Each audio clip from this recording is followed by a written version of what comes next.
बिस्मिल्लाहिर्रहमानिर्रहीम। अस्सलाम वालेकुम स्टूडेंट्स, कैसे हैं आप सब। यहाँ पे हमारे पास क्लास 9 का सब्जेक्ट फिजिक्स हम पढ़ रहे हैं, जिसका चैप्टर नंबर 4 है हमारे पास, turning effect of a force. तो आप लोगों ने इस चैप्टर को स्टार्ट किया हुआ है ऑलरेडी। चैप्टर नंबर 4 का लेक्चर 1 अपलोड हो चुका है, लेक्चर 2 हो चुका है एंड लेक्चर 3 ऑलरेडी आप लोग जो है यहाँ तक इसको पढ़ के आ चुके हैं। आज आप लोगों का जो टॉपिक होगा वो होगा यहाँ पे प्रिंसिपल ऑफ मूवमेंट्स। तो प्रिंसिपल ऑफ मूवमेंट्स टॉपिक को स्टार्ट करने से पहले आप लोगों को कुछ बताना चाहती हूँ। आप लोगों ने प्रीवियस 2 टॉपिक्स पढ़े हैं, मूवमेंट ऑफ फोर्स और टॉर्क। ये वाले जो 2 टॉपिक थे हमारे, मूवमेंट ऑफ फोर्स, एक ये वाला टॉपिक था और एक आपने पढ़ा था टॉर्क के बारे में। टॉर्क क्या होता है वो भी इसी के अंदर है। ये दोनों एक ही बात होते हैं। मूवमेंट ऑफ फोर्स और टॉर्क का एक ही मतलब होता है, जो कि हमारे पास वो कहते हैं कि ये एक प्रोडक्ट है फोर्स का और मूवमेंट आर्म का। ठीक है, तो ये वर्ड दो वर्ड यूज होते हैं। कभी कभी मूवमेंट ऑफ फोर्स कह देते हैं, कभी टॉर्क कह देते हैं, तो आपने कंफ्यूज नहीं होना, ये दोनों एक ही नाम है। ठीक है, आप लोग सोच रहे होंगे मेरा टॉपिक तो मैं ये वाला है प्रिंसिपल ऑफ मूवमेंट, और मैं आपको ये वाला क्यों बता रही हूँ। ठीक है, तो इसमें मैं आपको एक्सप्लेन कर देती हूँ। ये मैं इसलिए बता रही हूँ कि इसकी ही हेल्प से हमारा ये वाला टॉपिक जो है ये कवर होना है। ठीक है, अब वो है क्या, वो मैं आपको बता देती हूँ। इसमें आपने एक चीज पे गौर करना है कि आपने एक एग्जाम्पल पढ़ी थी मूवमेंट ऑफ टॉर्क में या मूवमेंट ऑफ फोर्स में। वो ये थी एग्जांपल कि आप जब भी किसी भी नट को टाइट करते हैं, अगर आप अपवर्ड फोर्स लगाते हैं तो ये स्पिनर इस नट को टाइट कर देता है। अगर आप डाउनवर्ड फोर्स लगाते हैं ये ओपन कर देता है। ठीक है, अब आपने ये एग्जांपल डेली लाइफ में खुद भी कई दफा की होगी, और यहाँ आपके घर में किसी बड़े ने, आप लोगों ने देखा होगा कि अगर आप अपवर्ड फोर्स लगा रहे हैं, यानी कि आप लोग इसको रोटेट करना चाह रहे हैं, इसको टाइट करना चाह रहे हैं, उसके साथ ही आप डाउनवर्ड फोर्स भी लगाना चाह रहे हैं, दोनों फोर्सेस एक साथ पैदा करते हैं, जिसको हम कहते हैं क्लॉकवाइज और एंटी क्लॉकवाइज फोर्सेस एक साथ पैदा हो रही हैं, तो ये नट क्या खुलेगा, ये बंद होगा? बिल्कुल भी नहीं। आपको पता है कि अगर आप दोनों फोर्सेस एक साथ लगा रहे हैं तो इस नट के ऊपर कोई फर्क नहीं पड़ना, क्योंकि इसने बैलेंस कंडीशन में आ जाना है, ना ही ये ओपन होना है। जिस पोजीशन पे पहले था वहीं पे रहेगा, क्योंकि एंटी क्लॉकवाइज और क्लॉकवाइज मोमेंटम जो है वो सेम हो गया है। तो आप लोग यहाँ पे कह सकते हो कि टॉर्क जो है वो क्लॉकवाइज और एंटी क्लॉकवाइज जो टॉर्क था हमारा वो सेम हो गया। इस वजह से बॉडी जो है वो बैलेंस कंडीशन में आएगी, ये ना ही रोटेट करेगी ना ही ये कहीं पे हिले डुलेगी, क्योंकि इसका मोमेंटम जो है वो हमारा सेम हो चुका है। ठीक है, तो यही बात अब आप यहाँ पे देखेंगे प्रिंसिपल ऑफ मोमेंटम में, वो ये है कि अगर आप क्लॉकवाइज और एंटी क्लॉकवाइज मोमेंटम को इक्वल कर देते हैं, देन बॉडी जो है वो हो जाएगी बैलेंस कंडीशन में। और यही हमारा आज का टॉपिक है, और यही टॉपिक था जो कि खत्म भी हो गया। सिर्फ इतना ही आपने समझना है कि अगर एंटी क्लॉकवाइज और क्लॉकवाइज मोमेंटम बराबर हो जाए, देन हम कहते हैं कि बॉडी जो है वो बैलेंस कंडीशन में होती है। इस टाइम पे बॉडी के ऊपर कोई भी फोर्स अमल नहीं कर रही, तो आप लोग यहाँ पे से बोलेंगे ये क्या है, बैलेंस कंडीशन है या बैलेंस पोजिशन है। ओके, जितना अभी मैंने आपको अंडरस्टैंडिंग करवाई है ना, यही आपका टॉपिक है। ठीक है, इसको यहाँ पे बुक पे एक एग्जाम्पल से उसने समझा दिया है, एक एक्टिविटी करवाई है। वो एक्टिविटी क्या है, कि वो बताना चाह रहे हैं कि आपने एक जो है ना ये रॉड लिया है, इस रॉड को आपने इसके ऊपर जो है ना वो स्टैंड के ऊपर खड़ा कर दिया है। अब आपने ये जो है ना वेट नहीं अभी देख लें, इसको भी इग्नोर करें, सिर्फ अभी ये फोकस रखें कि ये हमारा जो रॉड है ना इसके ऊपर खड़ा है। तो ये जो पॉइंट है आपको पता है ये बिल्कुल ऊपर से पतला सा है, तो इसके ऊपर अगर हमने इस रॉड को खड़ा करना है तो उसके लिए फिर हमें उसका सेंटर ऑफ ग्रेविटी जो है वो पॉइंट ढूंढना पड़ेगा, जहाँ पे पूरा बॉडी जो है वो बैलेंस हो जाए। अब देखिए बिल्कुल अगर हम सेंटर पे रखेंगे तो इस बैलेंस होगा। अगर आपने थोड़ा सा ये वाला जो है इधर करके रख दिया है ना, तो ये बैलेंस नहीं होगा, क्योंकि ये इस तरफ से नीचे की तरफ चला जाएगा।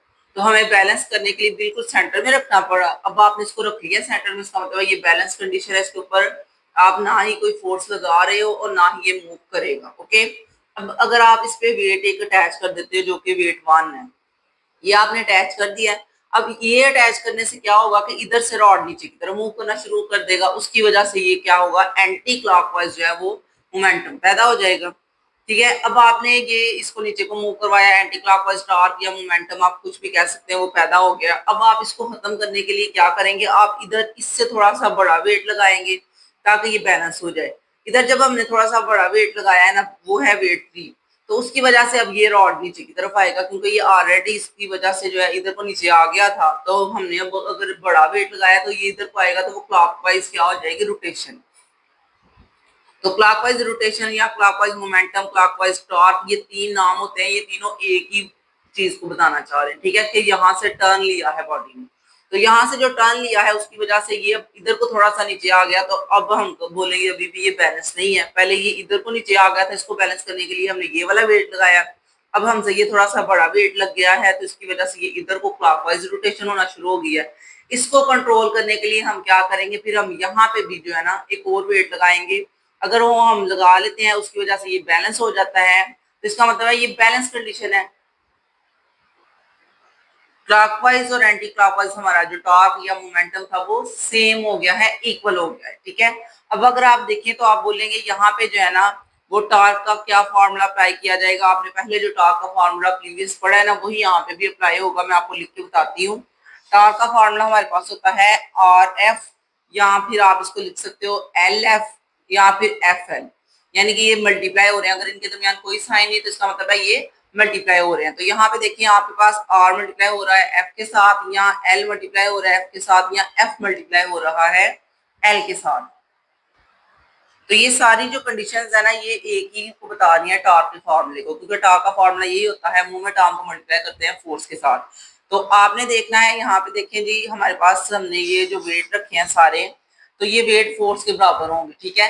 तो यहाँ पे हम लिखेंगे कि वेट बराबर हो जाता है फोर्स के, तो इसका मतलब है एफ की जगह पे हम क्या लगा देंगे, डब्ल्यू। तो जहाँ पे एफ था वहां पे हमने डब्ल्यू अप्लाई कर दिया, और एल को भी हम चेंज कर देंगे क्योंकि लेंथ हमारे पास 3 है, एक ये देखिए ये L1 है, ये L2 है, ये L3 है, इस वजह से जो है ना हम इसका नाम L1 रखा है। पहले पहले वाला वेट फाइंड करने के लिए ये हमारे पास टॉर्क होगा W1 L1। सेकंड वाला अगर आपने फाइंड करना है टॉर्क तो वो हो जाएगा W2 एंड L2। अगर आपने थर्ड वाला फाइंड करना है टॉर्क तो वो हो जाएगा W3 और L3। समझ आ गया? ये सारे हमारे पास जो है ना ये टॉर्क 1 है, ये टॉर्क 2 हो जाएगा और ये टॉर्क 3 हो जाएगा। ये तीन टॉर्क अप्लाई हो रहे थे वो तीनों हमने फाइंड कर लिए हैं।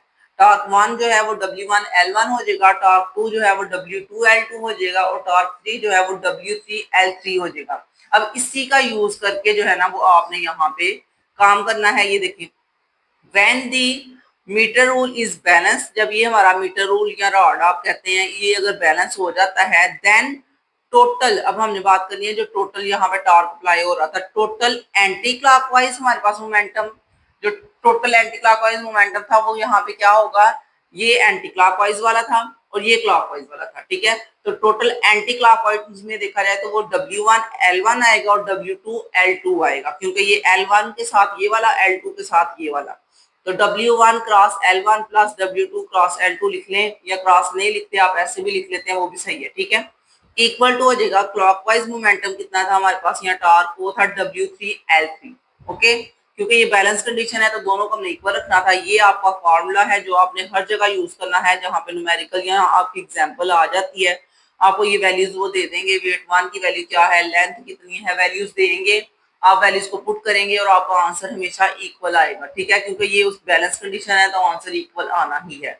इसके बाद अगर ये शॉर्ट क्वेश्चन पेपर में आ जाता है कि आप राइट करके बताएं प्रिंसिपल ऑफ मोमेंटम, देन आपने सबसे पहले ये स्टेटमेंट राइट करनी है। स्टेटमेंट राइट करने के बाद आपने ये फॉर्मूला राइट कर देना है, एंड देन दैट्स इट, खत्म हो जाएगा। इसके अलावा अगर कभी लॉन्ग क्वेश्चन आ जाता है, वैसे तो ये लॉन्ग है नहीं है, लेकिन पता नहीं चलता बोर्ड के पैटर्न का, वो अगर चैप्टर इंक्लूड है ये वाला लॉन्ग में तो वो कभी कभी जो है ना वो बच्चों को कंफ्यूज करने के लिए ऐसा एक टॉपिक डाल देते हैं जो कि लॉन्ग है ही नहीं है। तो बच्चे कैसे उसको अटेम्प्ट करेंगे, उसके लिए फिर आपने इस तरह करना है कि आपने सबसे पहले ये स्टेटमेंट राइट करनी है, देन आप लोगों ने ये फिगर बनानी है, एंड ये एक्टिविटी यहाँ से एक्सप्लेन करना शुरू कर देनी है। अपनी वर्डिंग में एक्सप्लेन कर सकते हैं आप, वहां से कर लिए, अगर एक दफा इसको रीड कर लेंगे तो ज्यादातर आप जो है खुद से लिख पाएंगे, ठीक है।